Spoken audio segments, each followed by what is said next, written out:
예수께서 이 말씀을 하시고 눈을 들어 하늘을 우러러 이르시되 아버지여 때가 이르렀사오니 아들을 영화롭게 하사 아들로 아버지를 영화롭게 하게 하옵소서. 아버지께서 아들에게 주신 모든 사람에게 영생을 주게 하시려고 만민을 다스리는 권세를 아들에게 주셨음이로소이다. 영생은 곧 유일하신 참 하나님과 그가 보내신 자 예수 그리스도를 아는 것이니이다. 아버지께서 내게 하라고 주신 일을 내가 이루어 아버지를 이 세상에서 영화롭게 하였사오니 아버지여 창세전에 내가 아버지와 함께 가졌던 영화로서 지금도 아버지와 함께 나를 영화롭게 하옵소서. 세상 중에서 내게 주신 사람들에게 내가 아버지의 이름을 나타내었나이다. 그들은 아버지의 것이었는데 내게 주셨으며 그들은 아버지의 말씀을 지키었나이다. 지금 그들은 아버지께서 내게 주신 것이 다 아버지로부터 온 것인 줄 알았나이다. 나는 아버지께서 내게 주신 말씀들을 그들에게 주었사오며 그들은 이것을 받고 내가 아버지께로부터 나온 줄을 참으로 아오며 아버지께서 나를 보내신 줄도 믿었사옵나이다.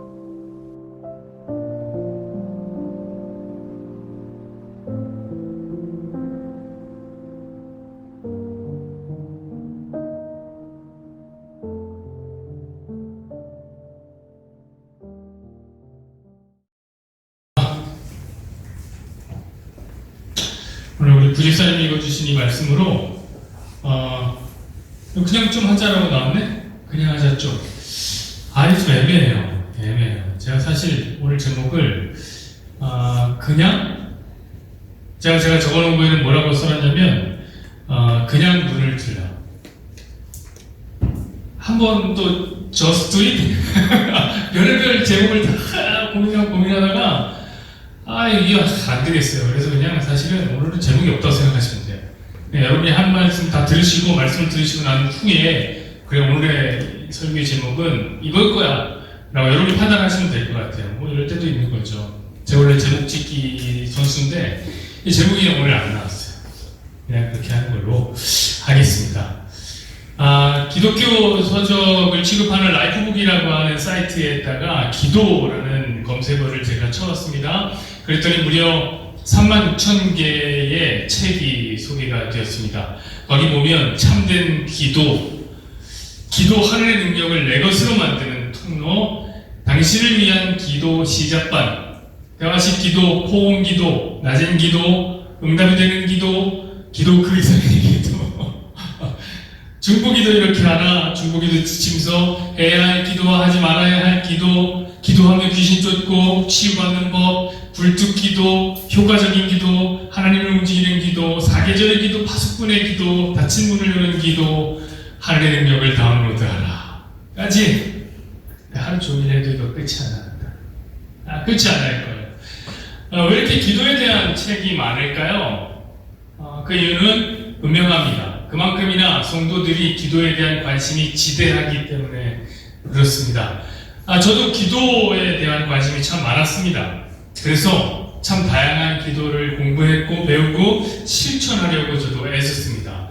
회개기도, 감사기도, 간청기도, 중보기도, 합심기도, 선포기도, 방언기도, 관상기도, 묵상기도, 통성기도, 기도의 종류도 되게 많죠. 이런 많은 분류에 나눠지는 기도들을 제가 책도 보고 공부도 하고 이렇게 기도하려고도 한번 애써봤습니다. 언젠가는 하루의 시간에 11조를 하나님 앞에 드리려고 그렇게 마음을 먹은 적이 있어요. 하루에 11조를 드리면 2시간 24분이 나옵니다. 2시간 24분. 그래서 그때 기도해야 되겠다라고 기도했어요. 처음에 제가 기도를 하는데 너무 좋은 거예요. 너무 행복한 거예요. 와, 이렇게 행복한 걸 내가 왜 안 했지? 너무 좋은 거예요. 기도 시간을 딱 떼놓고 하니까. 그러면서 이렇게 행복한 걸 나만 할 수는 없겠다. 그래서 제가 세레모니 같은 데 나가면 조심스레 저의 각오와 제가 요즘 하고 있는 기도 생활에 대해서 사람들에게 권면했습니다. 사실 자랑하고 싶었어요. 어떻게 제가 요즘에 부족하지만 하나의 결단을 한 거 있지 않습니까? 그것은 제가 하루에 11조를 하나님 앞에 드리는 일이에요. 처음에 하려면요, 이게 시간을 투자하는 게 굉장히 부담스럽고 좀 두렵지만요, 진짜 해보십시오. 해보면 정말 좋아요. 진짜 기도가 뭔지 알고 싶습니까? 그러면 하루에 11조를 하나님 앞에 기도하십시오. 제가 얘기를 했어요. 그리고 났는데 웨슬리라는 사람 압니까? 웨슬리라는 사람이 저를 진짜 초라하게 만들더라고요. 웨슬리, 감리교회 창시자 웨슬리가 종종 이런 얘기를 했습니다.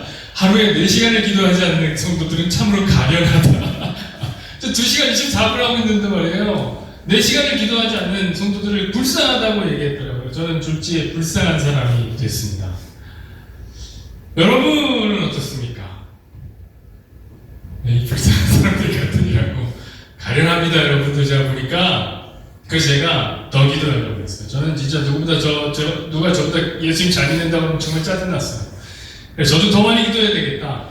여러분 3시간 이상 기도하려면 어떻게 기도해야 되는 줄 아세요? 방언이 필수예요. 방언 없으면 3시간 기도하기가 너무 어려워요. 근데 이 방언이라는 게 무서운 게 뭐냐면 그냥 묵상 기도하다가 갑자기 방언 안 나와요.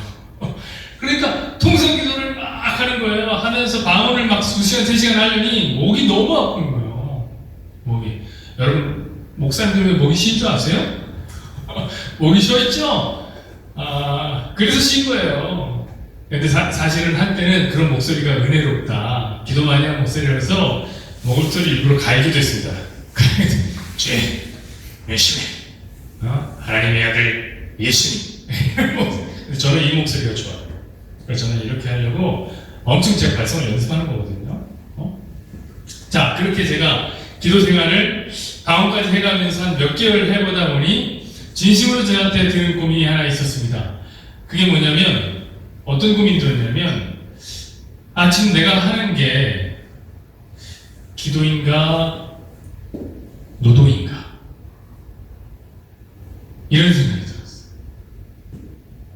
너무 힘들어요. 여러분 기도 너무 힘들어요. 기도하면 살 많이 빠지는 거 아세요 여러분? 기도를 많이 하죠? 배가 홀쭉해지는 배 흐시 막 이런 기도를 해야 되기 때문에 배가 그냥 근육이 생겨요. 여러분 다이어트 하고 싶어요? 기도 3시간씩 하세요. 그러면 다이어트 그냥 돼요. 자, 여러분에게도 묻고 싶습니다. 여러분의 기도 생활은 어때요? 4시간씩 하고 계시나요? 아니면 4분을 노동하듯이 하고 계신가요? 이에 대해서 많은 사람들이 그렇게 기도의 왕도를 소개해주기 위해서 저희가 처음에 봤듯이 수없이 많은 36,000권이 넘는 책들을 쓴 것이 아닐까라는 생각이 듭니다. 그렇다면 과연 기도에는 왕도가 있을까요? 오늘 저와 여러분은 예수님이 하신 기도를 보면서 우리가 기도의 길을 한번 찾아 나서기를 소망합니다. 1절 한번 보시죠. 예수께서 이 말씀을 하시고 눈을 들어 하늘을 우러러 이르시되 아버지여 때가 이르렀사오니 아들을 영화롭게 하사 아들로 아버지를 영화롭게 하여 주옵소서. 자, 예수님은 말씀을 하시고 난 후에 눈을 들어 기도하시기를 시작했습니다. 자, 그럼 무슨 말씀을 하신 걸까요? 이거는 바로 요한복음 13장부터 16장, 지금 17장 1절이니까 16장까지의 긴 설교 말씀을 가리키는 거예요. 자, 저는 이 대목에서 신본주의자로서, 제가 신본주의자인데 놀라운 도전을 받는 게 있습니다.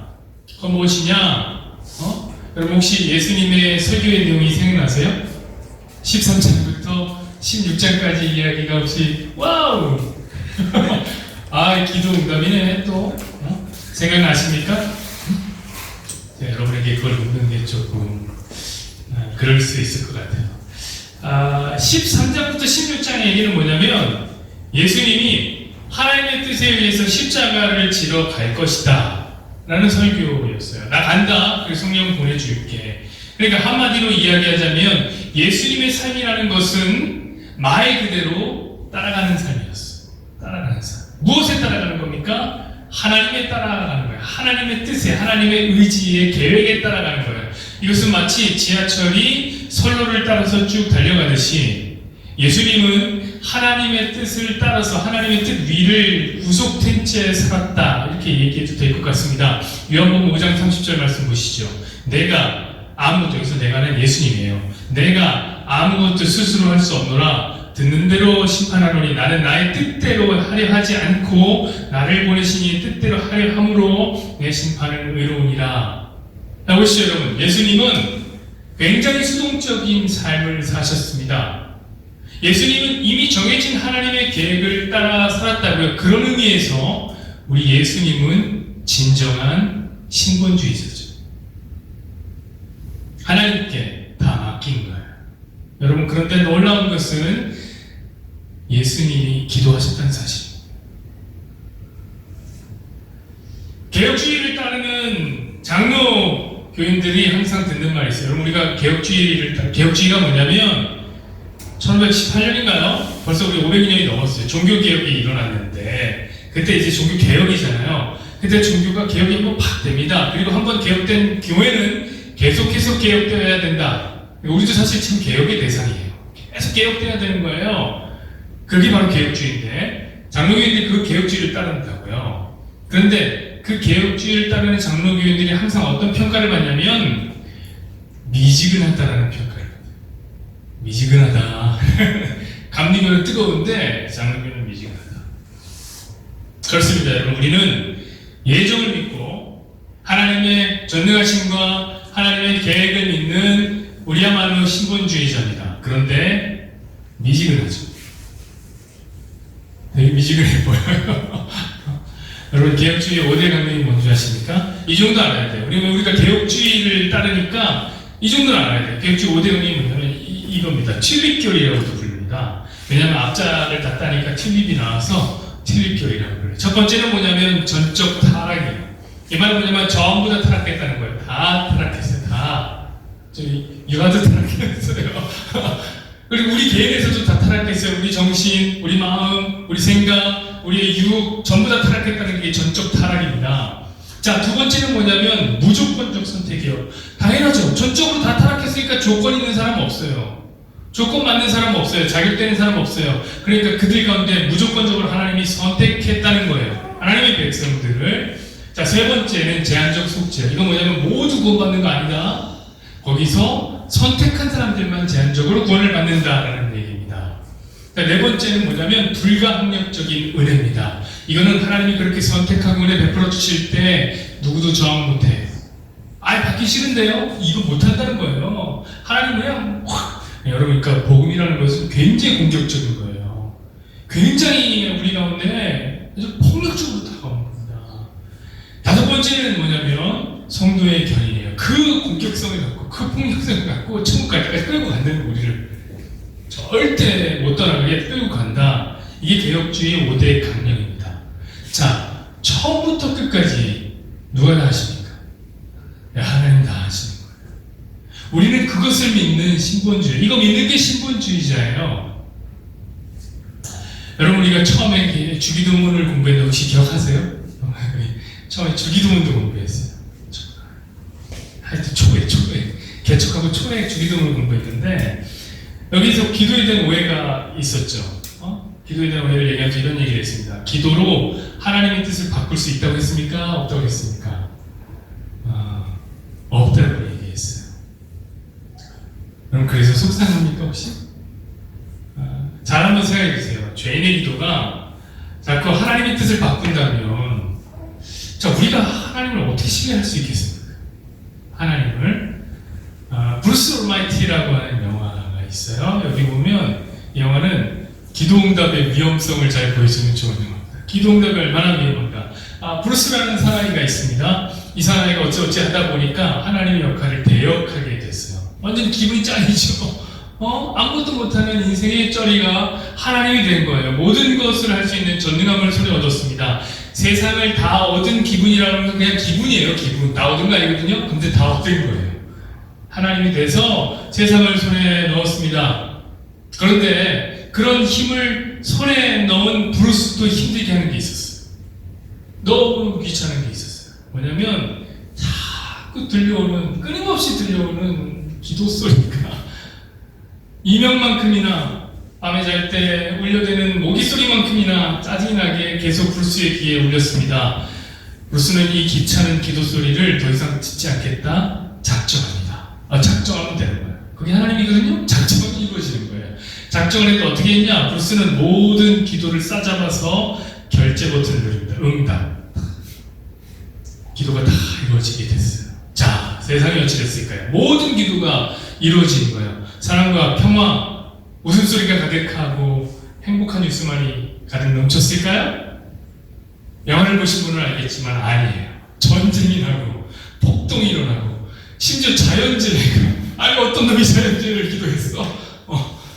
자연재해 저 그런 사람 봤어요. 일본만 마음에 안 드니까 뭐 기도할 때 일본에 그냥 차라리 쓰나미 한 번 더 보내주고 이렇게 기도하는 사람 되니까 그게 이루어져 버린 거예요. 난리 납니다. 하나님 여러분, 죄인의 기도라는 것이 바로 이런 거예요. 그래서 죄인의 기도가 죄인의 뜻이 하나님 뜻을 바꿀 수 없어요. 아니 바꾸면 큰일 나요. 자연재해 일어나요. 하나님 뜻은 바뀌지 않아요. 자, 신본주의자들은 이런 내용을 잘 알아요. 저 여러분 이거 다 이미 배워서 알잖아요. 여러분 장로교회를 향한 또 다른 평가가 뭔지 아세요?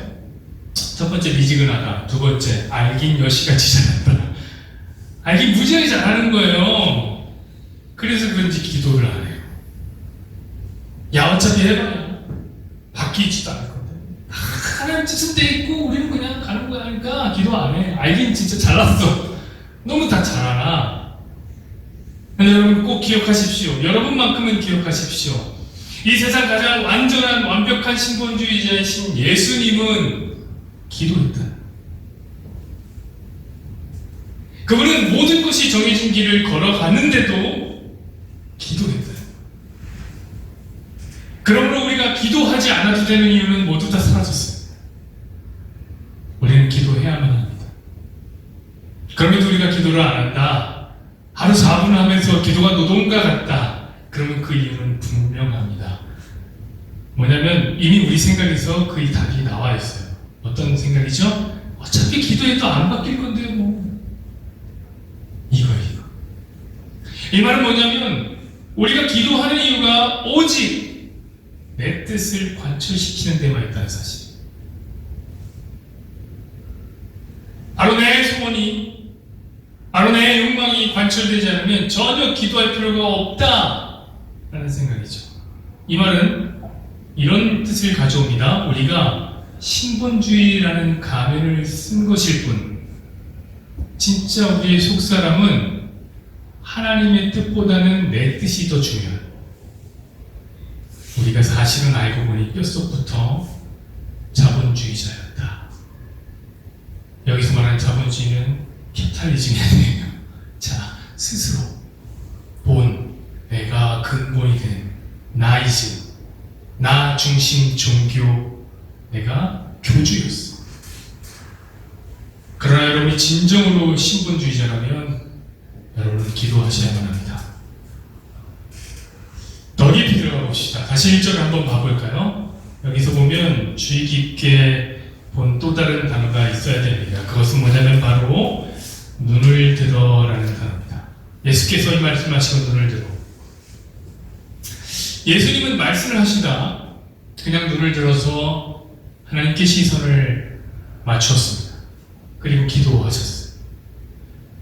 이 말은 뭐냐면 기도란 언제든지 어디서나 할 수 있다는 말이죠.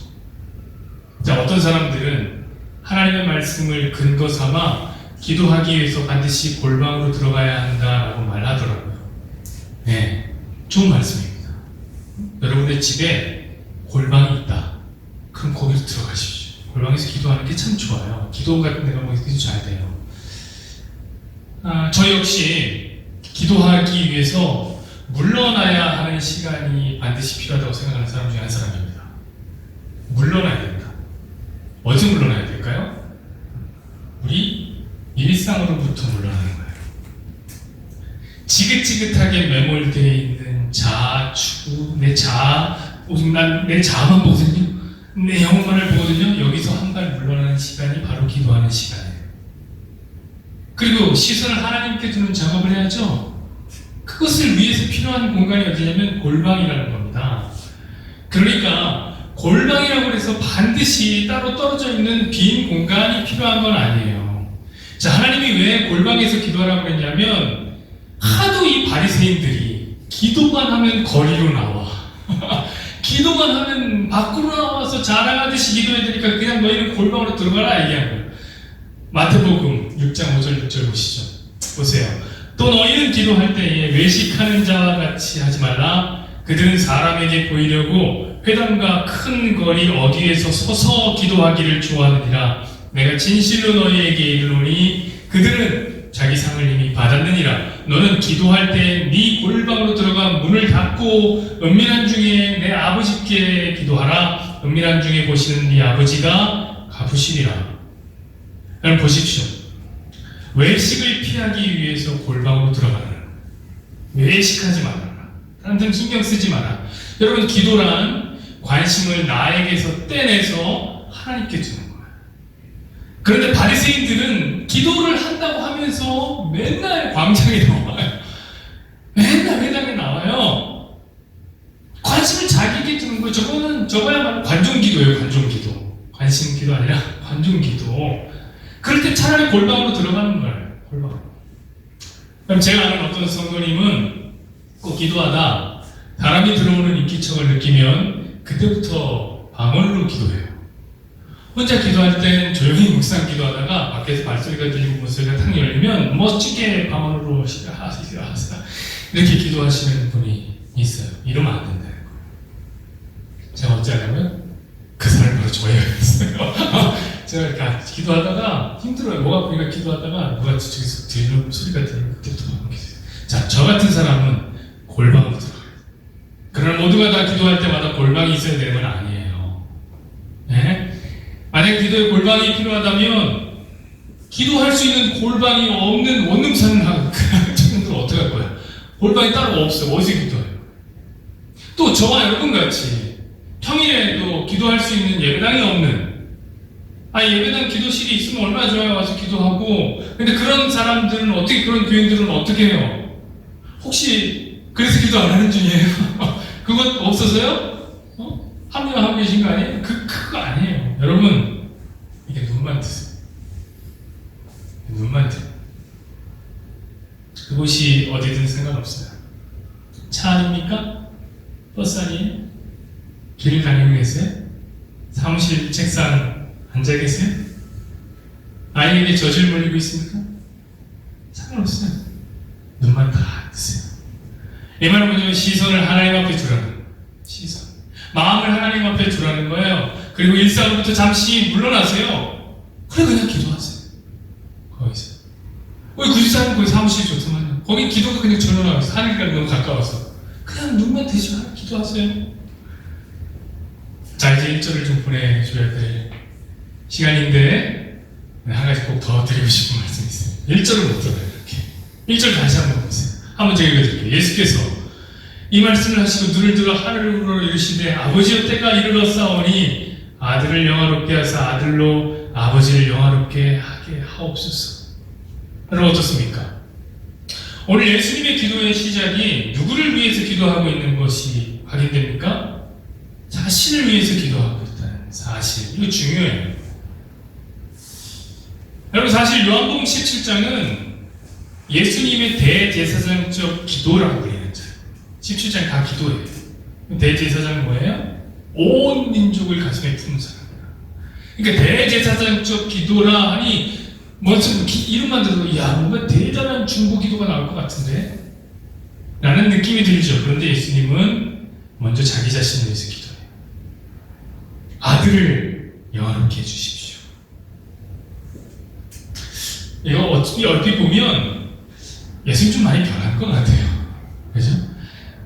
우리가 알던 이 겸손의 왕이 맞으신가? 어째 갑자기 이렇게 교만해지셨지? 낮아지시기 위해서 오셨더니 갑자기 왜 영화롭게 해달라고? 그럼 여기서 말하는 이 영화롭게 해달라는 말은 우리가 좋아하는 영화가 아니에요. 그 말과는 거리가 멀어요. 여기서 영화롭게 해달라는 말은 바로 십자가를 지게 해달라는 말이에요. 여러분 우리가 생각하는 영광의 때는 예수님 생각하는 영광의 때와 다르다라고 제가 말씀드렸죠? 혹시 잘 모르면 유튜브로 요한복음 38회 당신의 영광의 순간은 언제입니까? 이걸 보시죠. 그럼 명확하게 합니다. 자, 예수님은 지금 십자가를 잘 질 수 있게 도움을 요하는 기도를 하고 있는 거예요. 그래서 때가 이르렀단 말과 함께 쓰는 겁니다. 항상 이때는 십자가와 연결되어 있거든요. 그런데 지금 예수님이 십자가를 져야 하는 누구를 위해? 나 자신을 위해 기도하고 있다는 사실이에요. 여러분 예수님에게도 십자가는 매우 힘든 순간이었어요. 너무 고통스러웠어요. 물론 육체적으로도 힘들죠. 근데 더 힘든 건 뭐예요? 영원전부터 함께 연합되어 있었던 그 아버지와의 연합이 깨져야 되는, 이게 너무 힘든 거죠. 고통스러운 순간이었어요. 이게 얼마나 고통스러웠냐면 예수님이 잡히시기 전날에는 어떻게 기도했냐면, 가능하시면 하나님 이 잔을 내게서 좀 돌려주십시오 라고까지 기도했어요. 예수님의 기도는 거절됐어요. 오늘 제 기도는 응답됐어요.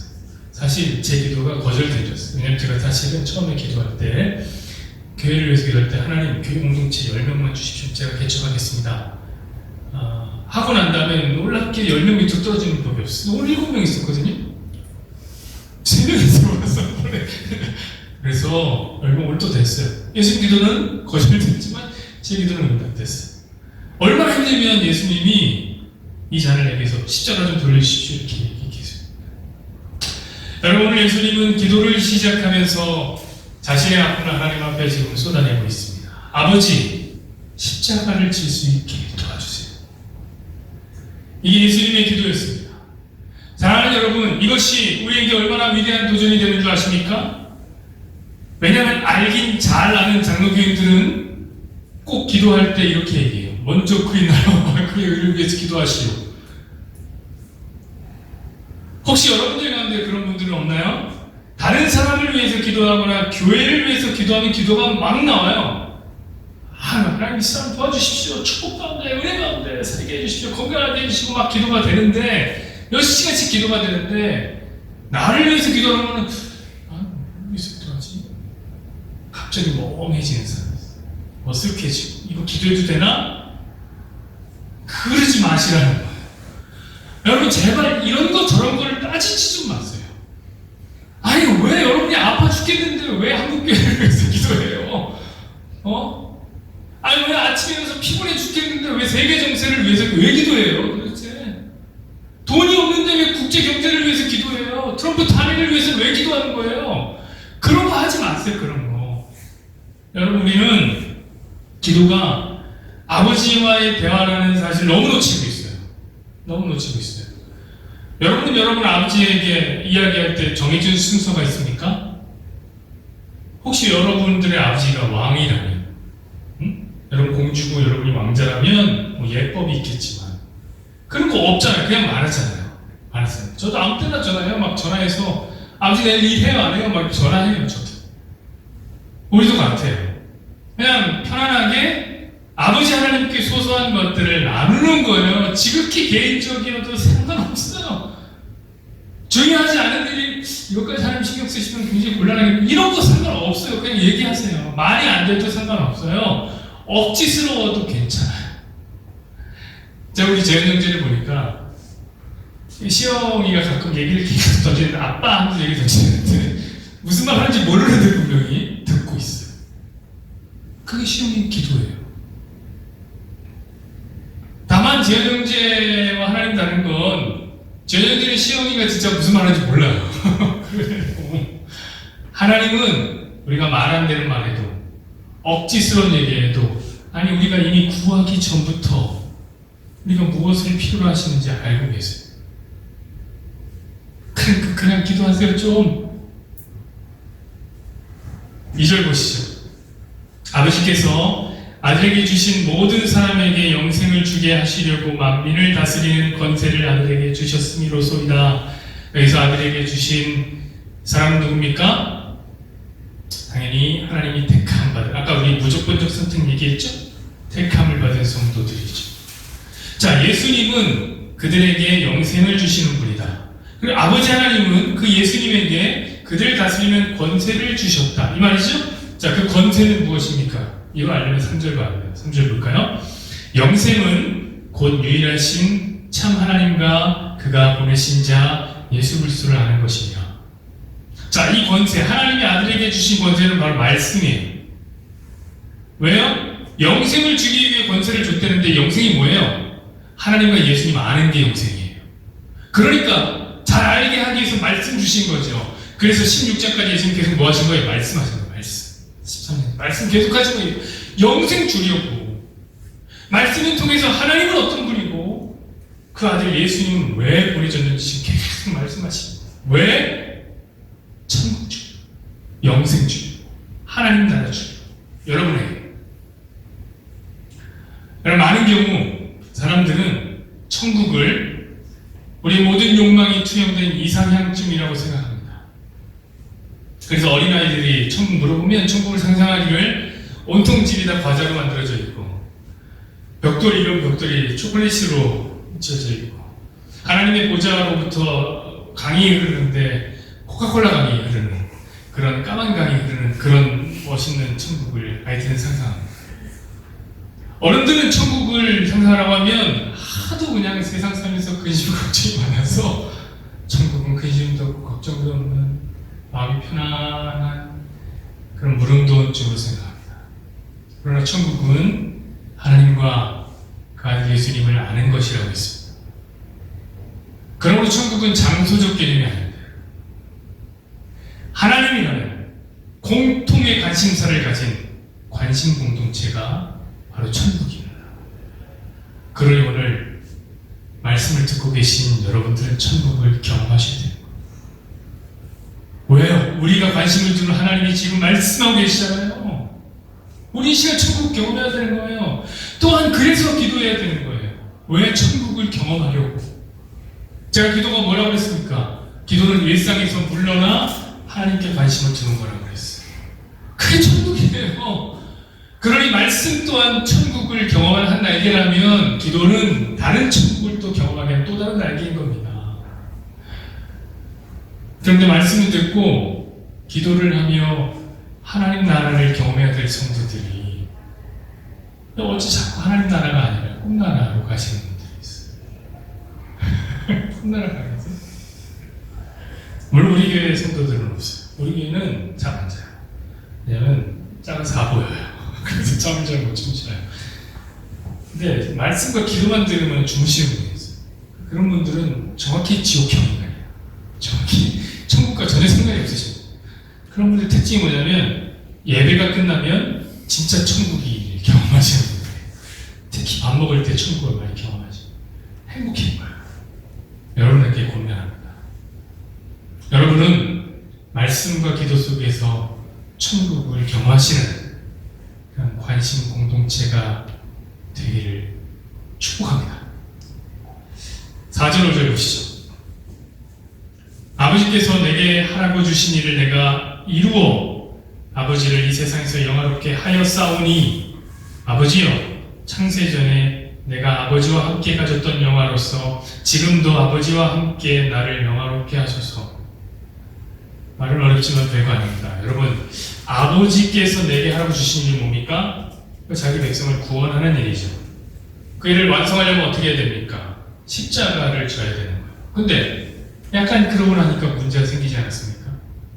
예수님이 지금 말하고 있는 시점은 아직 십자가 안 진, 십자가가 현실화되지 않은 시점이죠.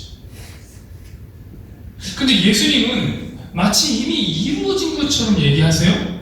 과거로 설명하세요, 심지어. 이건 뭐냐면 히브리 문학을 좀 알아야 돼요. 히브리 문학의 특징이에요. 여러분, 히브리인들은 미래의 확실한 일 있잖아요. 미래의 확실한 일. 그거는 그냥 과거를 써요. 그게 히브리 문학의 특징이에요. 자, 예수님은 구속의 완성인 십자가를 이미 확신하고 있어요, 지금. 이미 이루어진 거예요. 아니, 어떻게 이루어지지 않은 미래를 확신합니까? 물론 예수님이 전지하신 분이기 때문도 있지만, 오늘 본문이 강조하고 있는 건 뭐냐면, 왜 예수님이 오지도 않은 일을 확실했냐면, 기도가 그렇게 만들었다. 여러분 놓치면 안 돼요. 지금 예수님이 기도하고 계시는 중이거든요. 아, 여러분, 기도는 우리 뜻이 이루어지는 게 아니에요. 기도는 하나님의 뜻이 우리의 삶을 송두리째 잡아채는 거예요. 낚아채는 거예요. 여러분들도 아시다시피 이 세상에는 늘 작고 큰 문제들이 소용돌이를 치고 있습니다. 그래서 평안함이라고는 찾아볼 수가 없어요.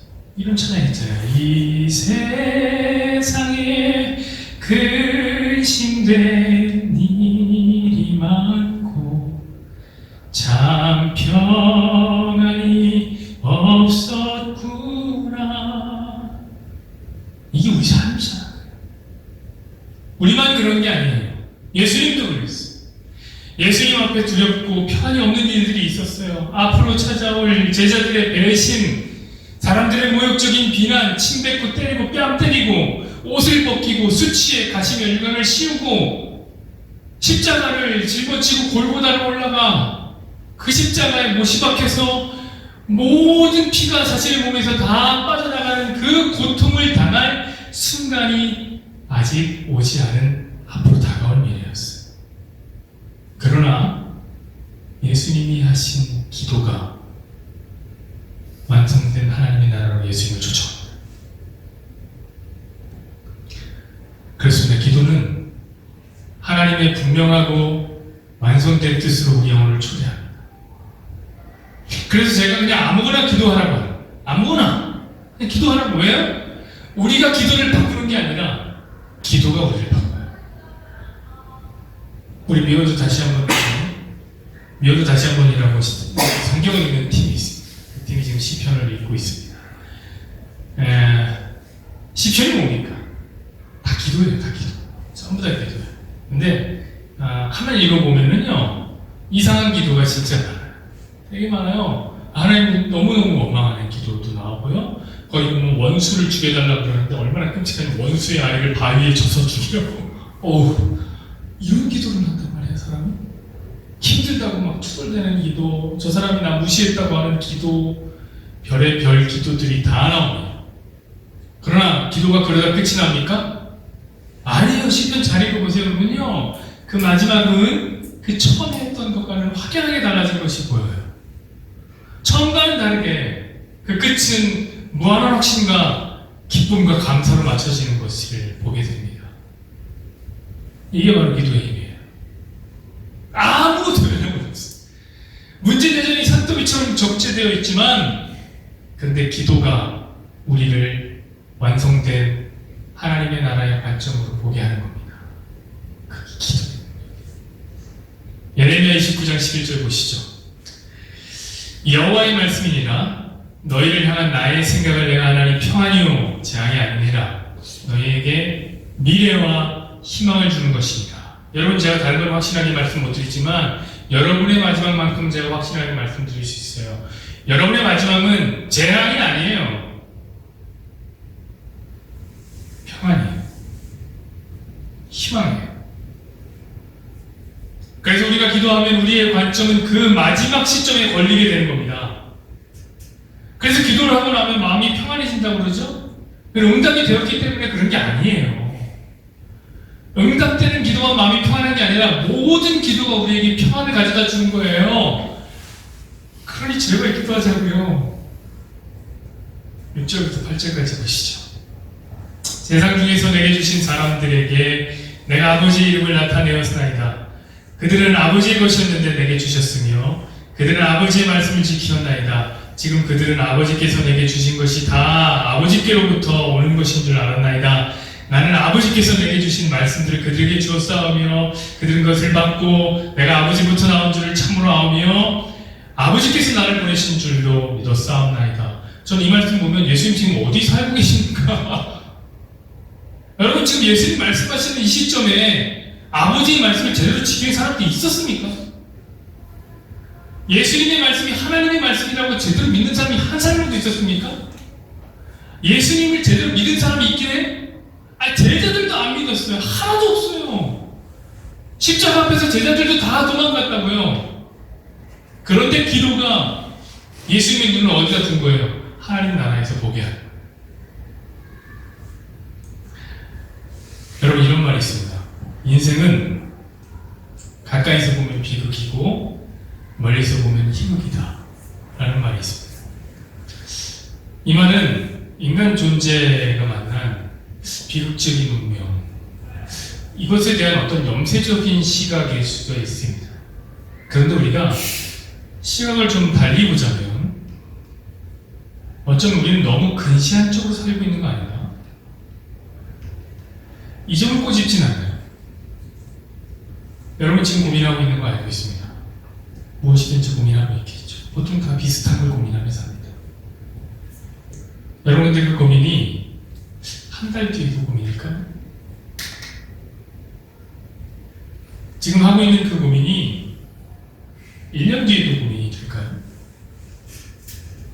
지금 그 고민이 10년 뒤에도 고민이 될까요? 앞에 장가를 못 간 저 같은 노총각들은 고민합니다. 그 고민이 5년 뒤에도 고민일까요? 그러면 안 되는데. 그렇다고 생각하시는 분이 있는 것 같은데. 그러면 안 돼요, 여러분. 그러면 안 돼요. 그런데 5년 뒤에도 그 고민이 그렇다, 그대로 있다 할지라도 완성된 하나님 나라에서도 제가 그 고민을 할까요? 이건 확실하게 말할 수 있어요. 아니요. 저 하나님 나라에서 그 고민을 안 할 거예요. 그러면 여러분 너무 근시안적으로 살지 마세요. 앞만 보고 살지 마세요. 여러분 성경을 읽다 보면 하나님께서 기도하는 사람들을 하늘로 훅 불러 끌어올려주는 장면이 나옵니다. 그 장면 보면 내가 너무 감사해요. 여러분의 눈을 하늘로 쭉 끌어올려보세요. 거기서도 롯데타워가 높을까요? 거기서도 크고 작은 문제들이 여전히 크고 작은 문제들일까요? 아니, 다 점이에요, 점. 하나의 점일 뿐이에요. 여러분, 그러면 그냥 기도만 하시면 됩니다. 나머지 기도가 다 할 거예요. 말씀 맺겠습니다, 여러분. 오늘 본문은 천국을 소개하기를 영원토록 하나님과 예수님을 아는 것이라고 했습니다. 안다. 근데 여러분, 히브리인들의 알미라는 것은 우리의 알과 무척 다릅니다. 우리는 헬라 철학의 영향을 많이 받아서 안다는 것은 지성의 영역이라고 생각해요. 두뇌의 영역이라고 생각해요. 육체는 체험한다고 말하죠. 근데 히브리 철학에서는 알미라는 것을 어떻게 생각하냐면 체험하여 안다. 경험하여 안다. 마치 부부 사이에서 아는 것 같은 것이죠. 서로 관계를 가지면서 알아가는 거, 배워가는 거예요. 자, 우리 유부남들은 알겠지만 내 아내가 무슨 음식을 좋아하는지 이거 알아야 돼요. 다른 모르면 안 돼요. 내가 뭐 좋아하는지 뭐 좋아하는 상황에서 알아야 돼요. 내 아내가 혈액형이 뭔지, 우리 결혼 기념일은 며칠인지, 아내 생일은 언제인지, 장인어른, 장모님 생일은 언제인지 이거 달달 외우고 있어야 돼. 이거 못 외우면 이거 결혼 생활 순탄치 못하죠. 여러분, 그런데 그것만 할 줄 안다고 아내가 아니 되는 거 아니에요. 아내와 대화할 줄도 알아야 돼요. 아내에 대해서 알기는 진짜 빠삭하게 아는데 정작 아내와 관계 맺을 줄 몰라. 대화할 줄 몰라. 그건 아내를 안다고 할 수 있는 게 아니에요. 머리로 잘 안다고 부부 사이의 알미 아니라는 거예요. 여러분, 김구에 대해서 설민석이 잘할까요? 김구 선생님 아내가 더 잘할까요? 설민석 선생님이 더 잘 알아요. 왜냐면 김구 선생님은 별로 아내랑 살지를 않았어요. 멀리 떨어져서 지냈거든요. 잘 모르고 설민석 다 보면서 문서 보면서 알잖아요. 여러분, 그렇다고 우리가 설민석의 김구의 아내라고 안 한다고요. 여러분, 은혜의 방편이라는 게 있습니다. 신학에 보면 민즈 그레이스라고 하는데 여기에 보면 두 가지가 나옵니다. 합치는 두 가지예요. 뭐냐면 말씀과 기도예요. 여러분, 우리는 하나님에 대해서 알아야 돼요. 은혜의 방편으로 하나님에 대해서 알아야 돼요. 그 말씀은 정확하게 알아야 돼요. 빠삭하게 알아야 돼요. 고민하셔야 돼요. 치열하고 비판적인 사고를 갖고 공부하시고 연구하셔야 돼요. 그런데 기도는 아니에요. 기도는 그냥 하는 거예요. 체험하는 거예요. 우리 중에 말 잘 못하는 사람이 있어요. 그런 사람 기도 잘 못해요. 그럴 수밖에 없어요. 대화를 몇 마디 못하는 사람들은 기도해도 몇 마디 못해요. 그렇게 해도 돼요. 하다 보면 느는 거예요. 투박한 말밖에 못해. 미사여구를 못 사용해. 전능하시고 천지를 만드신 인생을 다스리시는 위대하시고 전능하신 이런 말 못해도 돼요. 그런 말 잘하는 사람들은 그렇게 하세요. 못하는 사람은 못하는 대로 하세요. 그냥 기도하시면 돼요. 그러니까 혹시 우리의 기도가 이상한 대로 샜다. 그럴 수도 있죠. 그때는 말씀이 붙잡아주고 이 두 가지가 멋진 상호작용을 하며 우리는 하나님을 아는 천국을 경험하게 될 겁니다. 그러니 너무 긴 거, 짧은 거 재지 말고 기도합시다. 이번 주는 진짜 좀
기도